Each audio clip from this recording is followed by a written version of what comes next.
On est de retour dans vos nouvelles du Sud-Ouest avec quelques livres en plus. Il faut rappeler que c'était Pâques, donc le week-end dernier.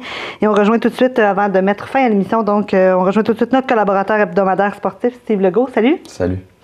Donc, on parle tout de suite, là, en commençant avec le Canadien qui est officiellement exclu des séries éliminatoires. Pas une très grande surprise. Ben non, exactement. C'est pas une très grosse nouvelle. C'est pas quelque chose qui va surprendre la plupart des gens, mais c'est officiel. Au niveau mathématique, c'est officiel.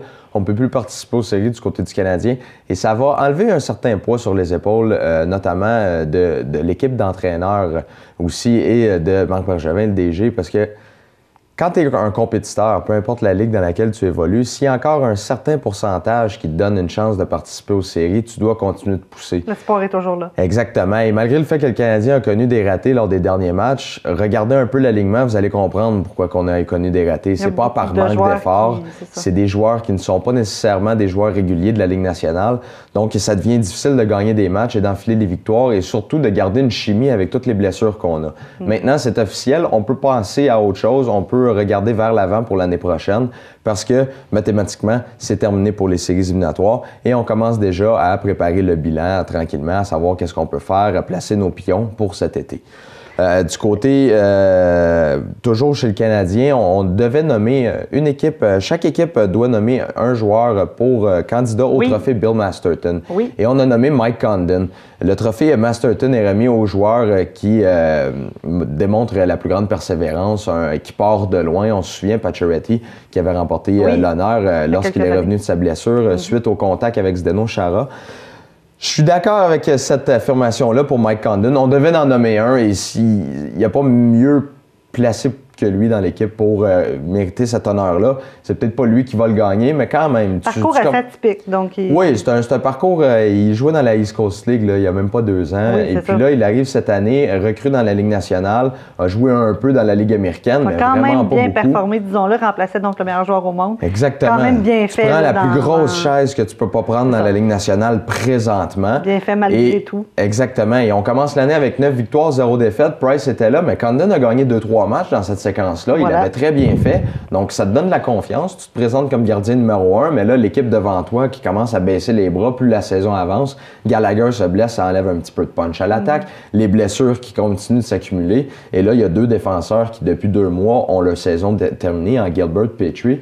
C'est pas nécessairement les meilleurs défenseurs de la Ligue nationale, mais c'est 2 gars qui étaient dans notre rotation régulière. 2 vétérans également. 2 vétérans qui auraient pu guider les jeunes et qui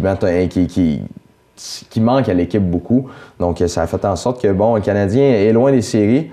Plusieurs partisans vont dire, si on peut perdre pour avoir un meilleur choix au repêchage, ça va être bon. On ne fera pas exprès quand même, mais non, c'est ça va aider. Si les séries donc sont terminées pour le CH, est-ce qu'il y a d'autres équipes du Canada qui vont?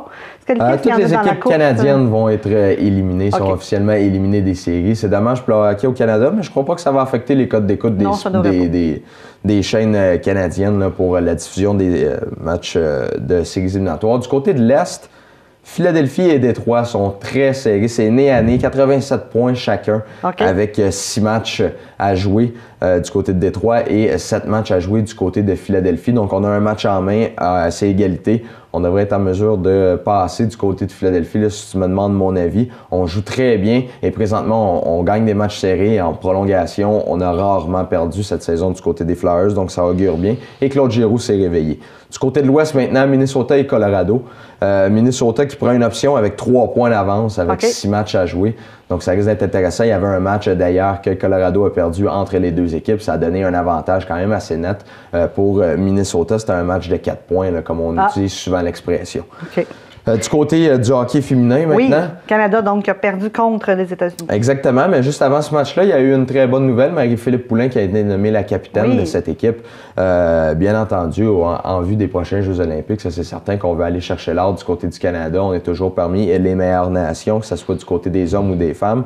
Mais on a perdu dans ce match un friendly qu'on peut appeler un match amical contre les États-Unis. On avait pris les devants 1-0 en 3e période. Il a fallu attendre en 3e période pour le premier but. Et puis ensuite, on a accordé 3 buts assez rapides, plusieurs erreurs, là, des tirs un petit peu... C'était pas les meilleurs tirs qu'on décochait, mais la gardienne a connu quelques petits ratés. On a mal protégé cette avance-là du côté du Canada, mais quand même, c'était une belle performance dans l'ensemble. Parfait. Et au niveau là, du tournoi donc, de Miami au tennis, victoire donc, de Milos Raonic au 3e tour. Oui, exactement. Il est venu à bout de Jack Sock, l'Américain, qui a souvent évolué avec Vasek Pospisil en double lors des dernières années, pour ceux qui leur placent mieux. Prochain tour, il devra affronter Damir Dzumhur, un joueur qui est issu des qualifications. Donc, ça devrait pas être trop difficile, plus facile que contre Jack Sock. Si tu me demandes mon avis, on a défait Jack Sock 7-6 et 6-4 en 2 manches. Okay. 7-6 c'était un match complètement fou, assez serré, mais le bris d'égalité, Jack Sock qui a voulu trop en faire, a raté plusieurs chances. Et ensuite, ça a semblé le démoraliser. Il s'est fait briser immédiatement d'entrer au deuxième set. Et ça a permis à Raonic de filer vers la victoire. Le reste, parmi les autres joueurs qui passent, qui sont notables, il y a Djokovic, Berdych, Nishikori et Gaël Monfils qui passent tous. Donc, il y a encore du bon tennis à venir au tournoi de Miami. Voilà, et tu nous en reparleras certainement la semaine prochaine. Ben oui, assurément. Merci beaucoup, Steve. On te retrouve donc la semaine prochaine.